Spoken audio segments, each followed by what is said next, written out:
Well, okay, hi.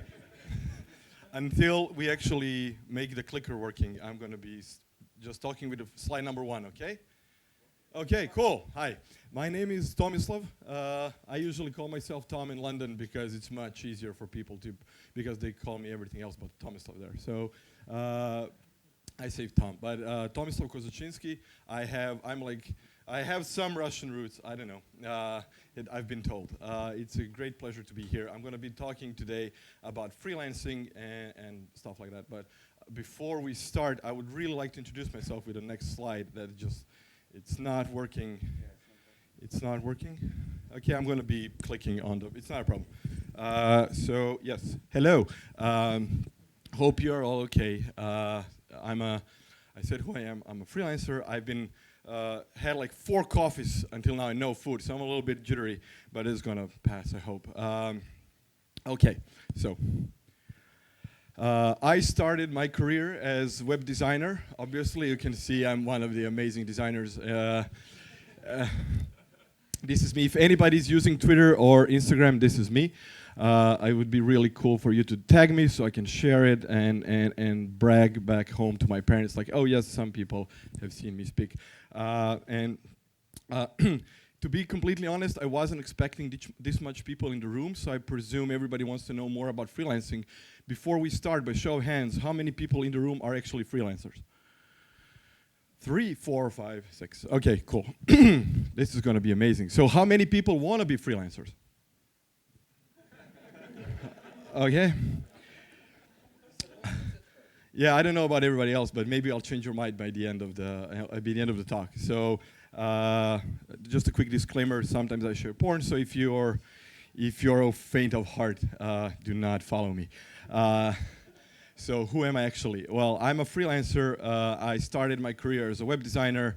Actually, I started before that in print. I was working in a print shop, and I was working at the actual machine. I was thinking, well, my back hurts, and I can do better things than the shit that I'm printing, so I'm going to go into the design. And this is how I started. That was some 15 years ago, and went from print to web design because it was more money in web. Then from web design, I went to if you remember those small little Windows laptops that were called netbooks, so we were actually designing and building softwares for that. From that, I went to mobile phones when smartphones became a thing. From smartphones, I've been working last 5 years in mostly B2B web app space, developing, working as a product designer for big companies. And in parallel to that, I censored my talk because I don't know who's going to be watching this, but I think you can see what's behind. And apart from that, I've been doing my second parallel career. I've been doing stand-up comedy for last 14 years. So this is me with my comedy friends in a venue a couple of months ago in front of 2,000 people. And it's been one of the things that I've been doing for like last 5 years, trying to manage 2 parallel careers, one being a self-employed freelancing product designer and the other being a touring stand-up comedian. So for a couple of years, I worked on both jobs, and then for a year, I stopped just being a stand-up comedian to see and to prove myself can actually do it. And I did. It was fun. I worked for a whole year. We were touring the entire Croatia doing stand-up comedy, and it paid for my wedding. But I had to move. Oh, well, I had to move. I moved to London because my wife got a job in London, so I kind of had to move, but I chose to move, if anybody asks. So yes, I'm a freelancer, and I want to spare you all of the things that you will hear how freelancing is advertised and what people are saying about freelancing and remote work as well, because I did a huge portion of my career working remotely, and I know like living in Croatia or Russia or Serbia or whatever you are, and you want to work with Western clients because people, like money is better, people will actually want to hire you for your skills, and this is something that you can achieve. So why I'm actually doing this talk is I want you all to have a better career, better paycheck, and to realize that you are probably worth much more than you're actually charging now. And there are people who will pay for your skill and expertise. And I've worked with a lot of people who don't value themselves, and I was there for a long time and still am. I currently live in London, and just recently I learned that I'm still undercharging to what our people that I work with charge for. So it was kind of a realization that if I can get to a position where I will be comfortable having a career that I want to have and being paid what I think I deserve, this is something that I can hopefully share with people and help them in their career as well. Okay? Cool. So, I hate corporate jobs.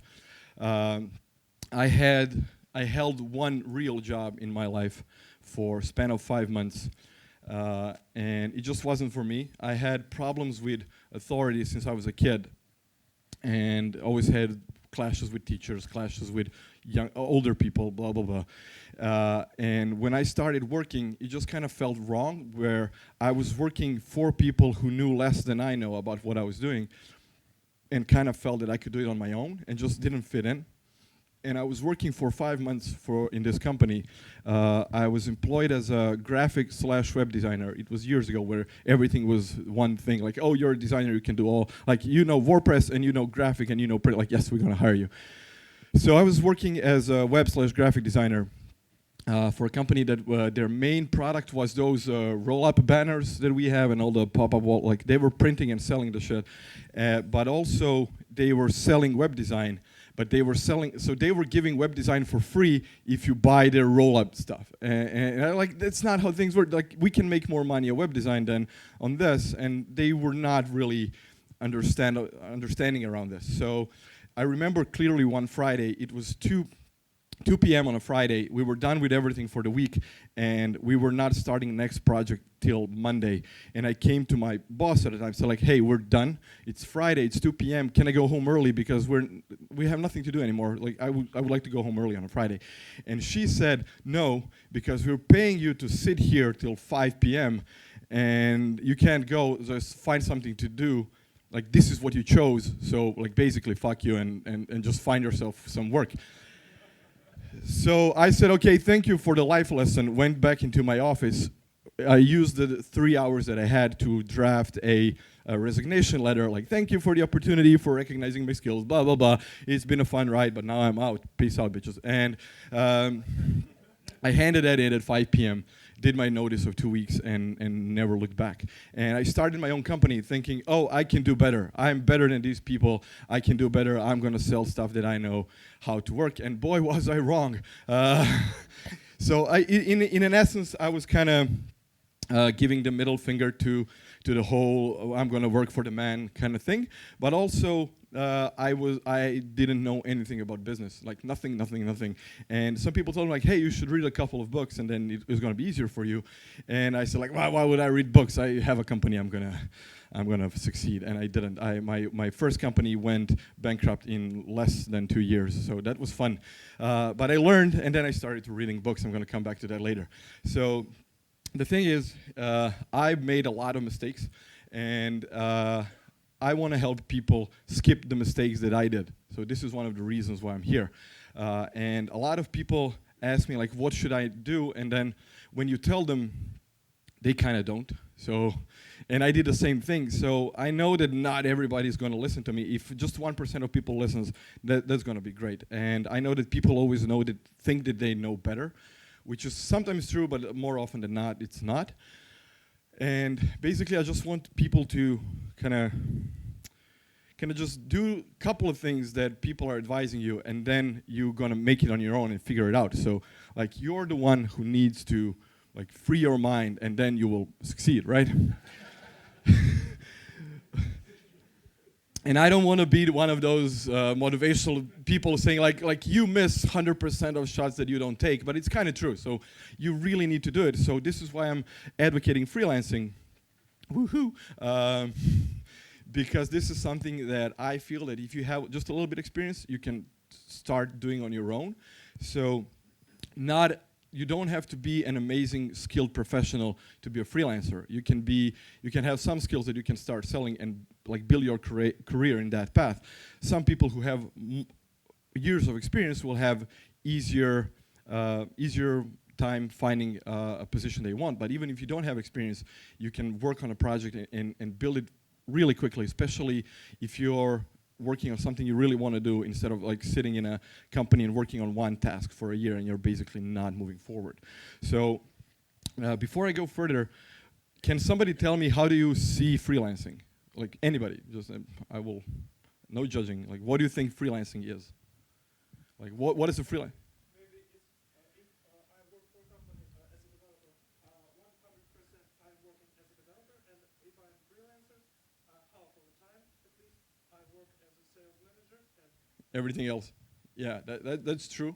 A lot of people, when I did this talk in a couple of colleges, and like people aspiring young developers, they're like, when you're a freelancer, you can basically stay in sleeping and like you can sleep whenever you want. And when I started my first company, I actually thought, oh, yes, now I have my company, I'm going to wake up on my own schedule and I'm going to work whenever I want to work, which is kind of true, but I didn't realize that I'm going to be waking up at 6 a.m. to come to my because I wanted to be an example to all the people I worked with, so I wanted to be the first one in through the doors, waiting for everybody. And ever since then, it fucked up my biorhythm. So now I just wake up at 6 a.m. for no reason, and then I just use the morning to go to the gym. But basically, this is not freelancing, but this is freelancing. So you're doing everything, and this is one of the lessons I learned that I didn't know that was going to happen. Like, oh, I need to learn accounting because I can't afford accountant. So this is one of the things. And then sales, then marketing, then Google ads, Facebook ads, all this stuff I had to figure out because like walking around the city saying like, I'm a web designer, like people just don't give a shit. So you need to learn how to sell. And when you begin, it's like it's really hard. It's hard finding new clients. It's hard finding quality clients because people don't know you. And first clients that I had, I started with just reaching out to my friends, family, like, hey, I want to build websites, and I'm willing to work for almost nothing. So I would be grateful for anything I have. And one of my friends' dad had like a marketing agency, and they had a lot of like sales leads for potential websites. And just keep in mind, this was like a lot of years ago in Croatia, where I actually had to do sales meetings where I was first explaining, this is the internet. Then these are the websites, and then what is the benefit of having a website? Once I was on a meeting in a hair and nail salon, did like 30 minutes presentation why this person and their salon needs a website, and the reply of the owner, she told me, like, I don't need websites, my husband does everything in Microsoft Word. So I was like, yeah, okay, cool. And then I had a couple of first clients, and once I had a client who sent me the design of what he wants, he just needed me to put it online. So this is the part of the brief I got from one of the designs. I'm going to give you a minute to take it in. So it was for a football club, and it was their website, and the guy designed it on its own in Excel. And to be honest, I was kind of impressed. I was like, well done. I have no idea how to do this. So he said, can you make this into a website? And I said, no. Like, this is not how websites work. And I'm going to need to charge you. Back then, it was like around 500 euros to build you a proper website. And the dude, he went to file, save as HTML. Uploaded it online and said, there, you see, it works. And he told people he knew that I was trying to scam him because I wanted money for nothing because he clicked 3 buttons and the website worked. So I was like, yes, sir, you win. That's true. So this was one of the situations where I thought like, okay, I need to find better clients, and it does get better. When I had a little bit more experience, I started working with online marketplaces that I'm sure you heard of. And one of the biggest companies that I worked for was TopTel. And when I started working for them, it was before TopTel was what it is today. It was like only a couple of dozen people, and they had a lot of developers from Croatia. And they had 0 designers. It was before they had design. So they actually onboarded me as a front-end developer because I knew how to do websites, but actually I was doing designs for their clients. And working with clients from UK and US and even Japan and China kind of changed the perspective of how people value the skill. When you're a professional and when you're charging them like a proper amount, they will not question something that you're trying to build. Because when you go under price, they will try to negotiate lower. When you give them like a higher price, they just say yes because you're the professional. So this, yeah, Yes. So it did get better. I did get better clients, and it was my first proper remote job where I was working from home, which was like kind of dream come true, but not so much. And this is what how remote work gets advertised. Like, you're gonna work from a beach, you can travel, hashtag digital nomad, you can be in whatever the fuck, the beach you wanna be. Whoever in their life try to take a laptop on a beach knows that you can see shit on screen because of the sun. So even if you're in a nice warm place, you're still bogged down in your hotel room or your apartment in a dark room in front of your screen. So basically that doesn't change.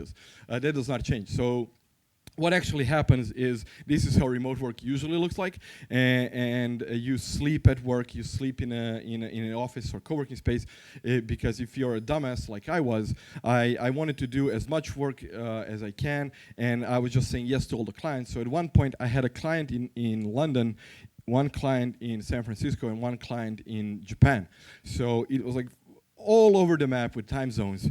And I was having like good morning call with guy in China and then good night call with guy in San Francisco. And then you realize that you do not sleep and it's just hard to catch up. So you need to plan this a little bit better. Once I started growing a team, we had what we agreed upon is that we're going to have like a central company time, like a central ship time in Star Trek, where this is our time zone, and then wherever you are in the world, you're going to be working in this time zone. So let's say I'm in London and you are here, and it's -7 hours difference. We have our own Monday morning stand-up at like 10 a.m. ship time, which was usually creation time. So if you want to travel and be a digital nomad, cool, but if you're working with a team, this is a great thing that you can always be on the same time.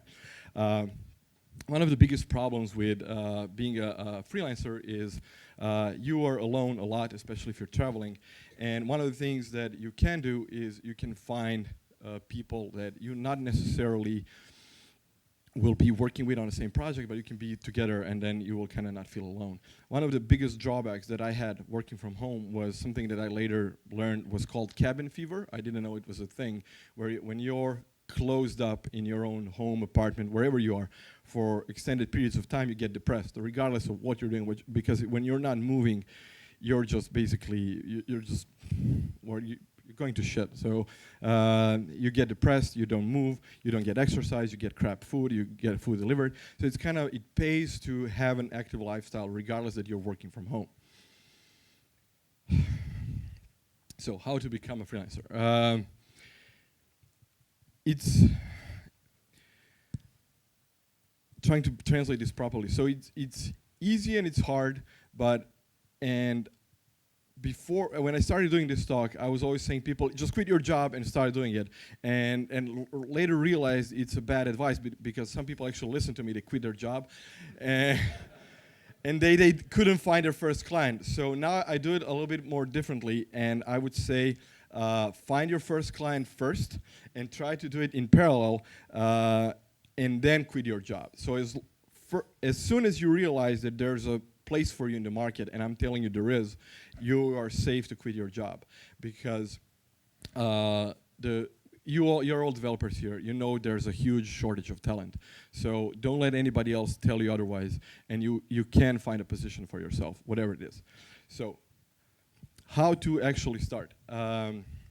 This is a couple of advices that I got from a colleague and a mentor of mine when I was starting out. The UX thing was the new thing at that time. And I said like, hey, I want to be a UX designer just like you. What do I have to do? Like, I'm a web designer, but you're doing this new thing and it pays better. So what can I do to have the same kind of position? So he told me like, you need to know every detail on the topic. You need to learn everything there is about it before you actually start working, so you can come in prepared. And he literally gave me 1 meter of physical books on the subject. So like, you read 1 physical meter of books on the subject, and then you're gonna be good. 13 was networking, stuff like this. it's a huge benefit. It was a huge benefit for me to go to as many conferences as I could, to as many meetups as I could, and just meet different people from the industry, not necessarily doing the same thing I do, but doing something completely different, because I was a front-end developer years ago, but when I start to meet developers and to hear about their problems and how they work, it kind of felt natural that we can work together. So I said to myself, like, I would love to work with you, and let's see where we can kind of merge. So we started a project together. I learned from developers. I don't know if you were at Luca's talk yesterday. So I worked with him in a startup. We kind of gelled, and you will fail. So that happens. That's a completely normal thing, that whatever you're doing, it fails, and then you learn from it, and then you repeat, and you just go forward. One thing that you need to do is show people that you are working on something. I had a chance to meet one photographer that she told me, like, oh, I'm a master's of whatever photography she was. And I said, like, it was a couple of months before I got married, and I said, okay, cool, we are looking for a photographer for our wedding. Where can I find your work? And she told me, like, oh, I don't post online. Like, okay, give me your Facebook profile. I do not believe in social networks.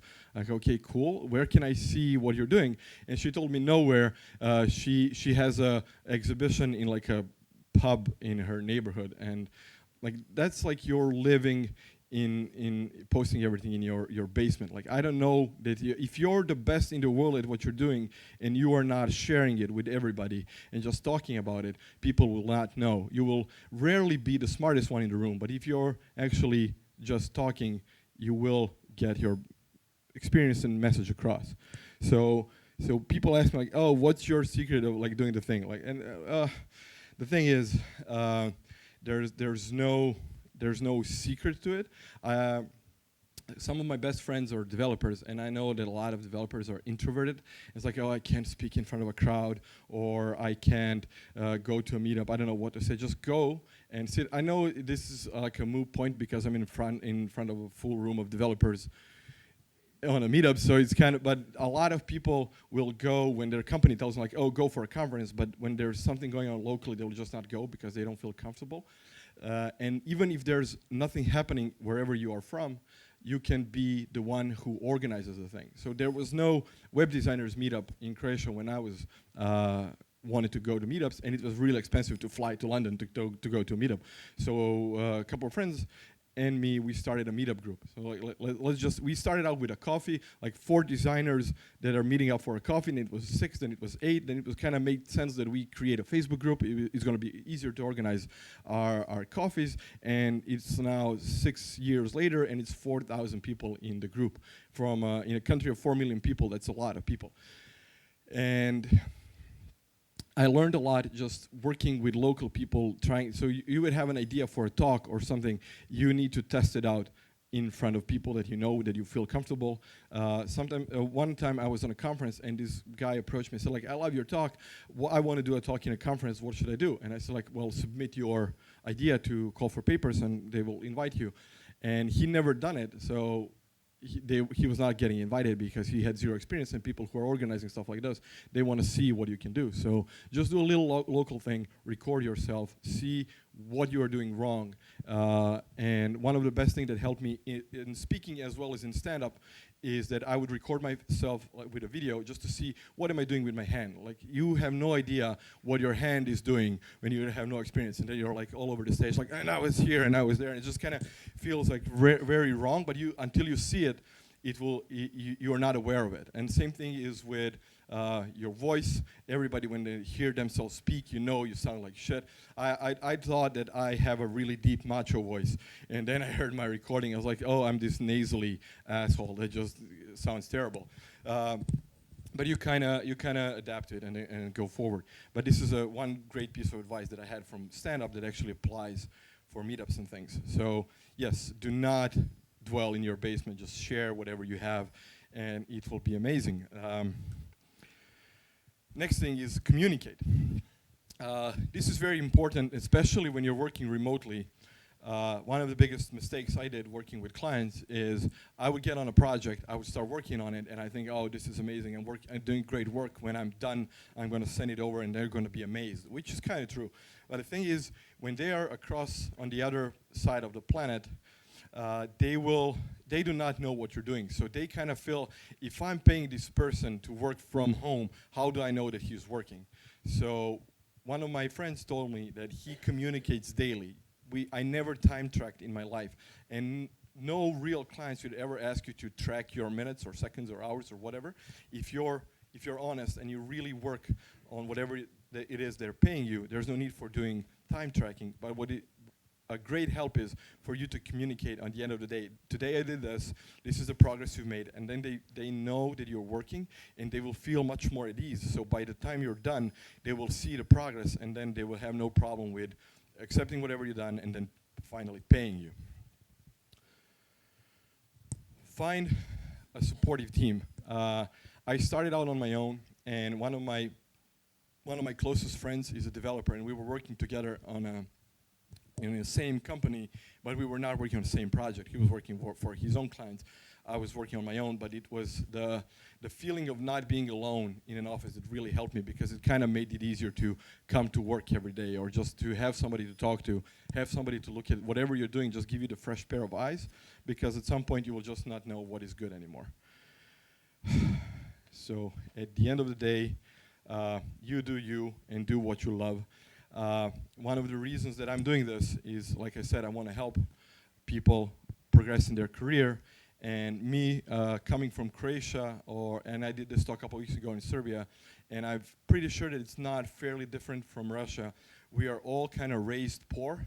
We are not raised to be rich or think rich, and we are kind of pushing this mentality from our parents. We just want you to be successful in life and have it better than we have. But better than what our parents have is not amazing. It's just good enough. And people fall in this trap of being good enough. Like, oh, you have a job, you're safe. And they're kind of just get stuck in this safe comfort zone. And it's hard for them to pass forward from that. And then they feel, if I go freelancing, if I go remote, will I have the security that I have having a steady job? And the answer is no, you will not. But if you're really good at what you do and how you do it, it's gonna get better.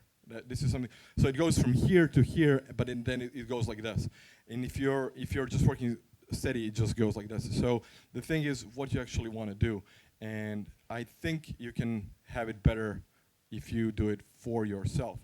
So yeah, that's it. One of the things that I know that not everybody thinks that the same thing will be as equally important to everybody.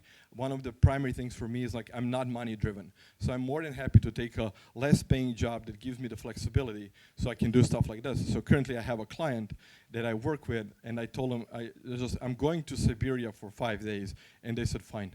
This is one of the main things that I did when I negotiated this client. I told them that I love to travel. I'm very experienced working remotely. I'm dedicated to my job.